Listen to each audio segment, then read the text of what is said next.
दरबार, DM torture, worker puncture. ATO DM ನಿಂದ ನೌಕರರಿಗೆ ಮಾನಸಿಕ ತೊಂದರೆ. ಡಿಪೋ ದೂರ ಇದೆ, ಬಸ್ ವ್ಯವಸ್ಥೆ ಇಲ್ಲ. ಬಸ್ ಕಲ್ಪಿಸಿಕೊಡಿ, ಇಲ್ಲ ಡ್ರೈವರ್ ಕಡೆ ಮೆಷಿನ್ ಕಳಿಸಿ ಎಂದಿದ್ದೆ. ತಪ್ಪಾಗಿದ್ಯಾ? ಡಿಟಿಒ ಅವರೇ, ಟಿಕೆಟ್ ಮೆಷಿನ್ ಮುಂಗಡವಾಗಿ ಯಾರಿಗೂ ಕೊಡುವುದಿಲ್ಲ. ಡಿಪೋಗೆ ಬಂದು ತೆಗೆದುಕೊಂಡು ಹೋಗಿ ಅಂತ ಹಿತವಚನ ಹೇಳ್ತೀರಾ? ಸೆಕೆಂಡ್ ಡಿಪೋದ ಕೆಲವು ಕಂಡಕ್ಟರ್ ಡಿಪೋಗೆ ಬರದೆ ಬಸ್ ಸ್ಟ್ಯಾಂಡ್ ಅಲ್ಲೇ ಮೆಷಿನ್ ಕಲೆಕ್ಟ್ ಮಾಡಿಕೊಳ್ತಾರೆ. ಅವರಿಗೆ ನೀವು ಪರೋಕ್ಷವಾಗಿ ಸಹಾಯ ಮಾಡ್ತಾ ಇದ್ದೀರಾ. ಡಿಟಿಒ ಅವರೇ, ತಾರತಮ್ಯದ ಅಧಿಕಾರ ಬಿಡಿ, ಕಷ್ಟ ಹೇಳ್ಕೊಳ್ಳಿ ಅಂತ ಕೇಳ್ತೀರಾ? ಹೇಳ್ಕೊಂಡ್ರೆ ಅವರನ್ನೇ ಟಾರ್ಗೆಟ್ ಮಾಡಿ ಟಾರ್ಚರ್ ಕೊಡ್ತಿದ್ದೀರಾ.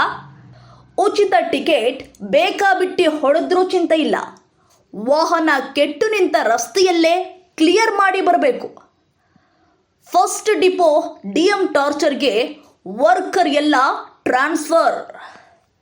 ಹೆಣ್ಮಕ್ಳಿಗಿಲ್ಲ ಗೌರವ, ತುಮಕೂರು ಫಸ್ಟ್ ಡಿಪೋ ಡಿಎಂನ ಗರ್ವ. ಬಸ್ ರಶ್ ಇದ್ರೂ ಟಿಸಿ ಬಸ್ ಹತ್ತಿರ ಬಂದು ಎಂಟ್ರಿ ತೆಗೆದುಕೊಳ್ಳುವುದಿಲ್ಲ ಎಂದು ದೂರು ಕೊಟ್ಟರು ಅವರ ವಿರುದ್ಧವಿಲ್ಲ ಕ್ರಮ. ಆದರೆ ಕ್ಷುಲ್ಲಕ ಕಾರಣಕ್ಕೆ ಅಮಾಯಕರ ಮೇಲೆ ಶಿಸ್ತು ಕ್ರಮ. ನಿಗದಿತ ಪನಿಷ್ಮೆಂಟ್ ಮಾಡಿ, ಮಾಡುವ ಮೊದಲು ತನಿಖೆ ಮಾಡಿ. ಅದನ್ನು ಬಿಟ್ಟು ಅಧಿಕಾರಿಗಳ ವಿವೇಚನೆಗೆ ಬಿಟ್ಟದ್ದು ಅಂದರೆ ಅವರು ವಸ್ತುನಿಷ್ಠೆ ಬಿಟ್ಟು ವ್ಯಕ್ತಿನಿಷ್ಠೆಗೆ ನಿಲ್ಲುತ್ತಾರೆ. ಅಮಾಯಕರು ಬಲಿಯಾಗ್ತಾ ಇದ್ದಾರೆ. ತಪ್ಪಲ್ಲದ ತಪ್ಪಿಗೆ ಯಾಕೆ ಸರ್ ಶಿಕ್ಷೆ ಎಂದು ಕೇಳಿದರೆ ಮೇಲಧಿಕಾರಿಗಳ ಆದೇಶ ಅಂತಾರೆ. ಇಲ್ಲಿ ಮೇಲಧಿಕಾರಿಗಳಿಗೆ ಫಸ್ಟ್ ಡಿಪೋ ಅಷ್ಟೇನ ರೆಸ್ಪಾನ್ಸ್? ಫಸ್ಟ್ ಡಿಪೋ ಡಿಎಂ ರವರೇ, ಮೇಲಧಿಕಾರಿಗಳು ನಿಮಗೆ ಮಾತ್ರ ಆದೇಶ ಮಾಡಿದ್ದಾರಾ? ರೂಟ್ ಚೇಂಜ್ ಮಾಡಲು ಬೇರೆ ಡಿಪೋ ಡಿಎಂ ಅವರಿಗೆ ಆದೇಶ ಮಾಡಿಲ್ವಾ? ಹಾಗಾದ್ರೆ ಬೇರೆ ಡಿಪೋ ನೌಕರರು ತಪ್ಪು ಮಾಡಿದ್ರು ಅವರ ವಿರುದ್ಧ ಇಲ್ಲ ಶಿಸ್ತು ಕ್ರಮ.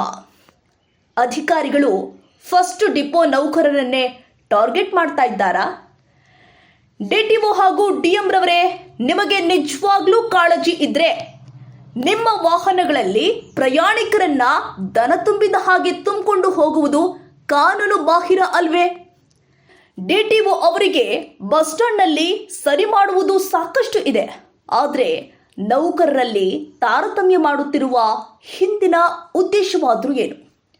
ಒಂದು ರೂಟ್ಗೆ 2 ಫಾರಂ ನಂಬರ್ 4 ಮಾಡಿ ದುಡಿಸಿಕೊಳ್ತಾ ಇರುವುದು ಕಾನೂನು ಬಾಹಿರ ಅಲ್ವಾ? ಪ್ರಮೋಷನ್ ಕೊಟ್ಟ ರೂಟ್ಗಳಿಗೆ ಮತ್ತೆ ಕೌನ್ಸಿಲಿಂಗ್ ಮಾಡಿ ರೂಟ್ ಕೊಡುವುದು ಬಿಟ್ಟು ನಿಮಗೆ ಬೇಕಾದವರಿಗೆ ರೂಟ್ ಕೊಡುವುದು ಕಾನೂನು ಬಾಹಿರ ಅಲ್ವಾ? ರೂಟ್ ತೆಗೆದುಕೊಂಡವರಿಗೆ ರೂಟ್ ಬಿಡಿಸಿ ಅನುಕೂಲಕರ ರೂಟ್ ಹಾಕಿಕೊಟ್ಟಿರುವುದು ಕಾನೂನು ಬಾಹಿರ ಅಲ್ವೇ? ಕಂಡೀಷನ್ ಇಲ್ಲದ ಗಾಡಿಗಳನ್ನು ರೋಡಿಗೆ ಇಳಿಸಿ ಜನರ ಪ್ರಾಣದ ಜೊತೆ ಆಟ ಆಡುತ್ತಿರುವುದು ಕಾನೂನು ಬಾಹಿರ ಅಲ್ವೇ? ಬಸ್ ಸ್ಟ್ಯಾಂಡಿಂದ 5 ಕಿಲೋಮೀಟರ್ ದೂರ ಡಿಪೋ ಮಾಡಿಕೊಂಡು ಮಾನವ ಸಂಪನ್ಮೂಲ ಸಮಯವನ್ನು ಕಸಿದುಕೊಳ್ಳುತ್ತಿರುವುದು ಏನು ಸ್ವಾಮಿ? ಅಧಿಕಾರಿಗಳು ಬೆಳಗ್ಗೆ 6 ಗಂಟೆಗೆ ಹಾಜರಿರಬೇಕು.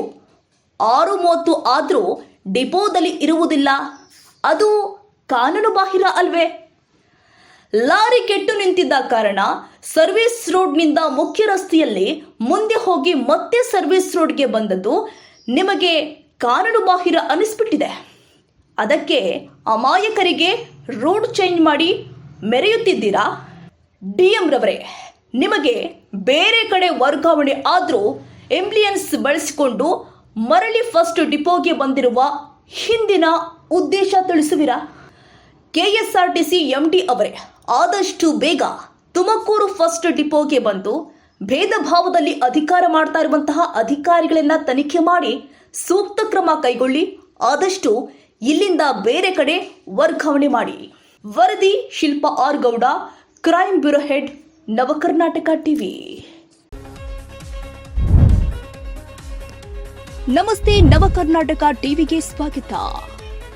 ನವಕರ್ನಾಟಕ ಟಿವಿ ಜನಪರ ನ್ಯಾಯಪರ. ನೀವಿನ್ನ ನಮ್ಮ ಚಾನೆಲ್ ಸಬ್ಸ್ಕ್ರೈಬ್ ಮಾಡಿಲ್ಲ ಅಂದ್ರೆ ಈ ಕೂಡಲೇ ಲೈಕ್ ಮಾಡಿ, ಶೇರ್ ಮಾಡಿ, ಸಬ್ಸ್ಕ್ರೈಬ್ ಮಾಡಿ, ತಪ್ಪದೆ ಬೆಲ್ ಐಕಾನ್ ಕ್ಲಿಕ್ ಮಾಡಿ.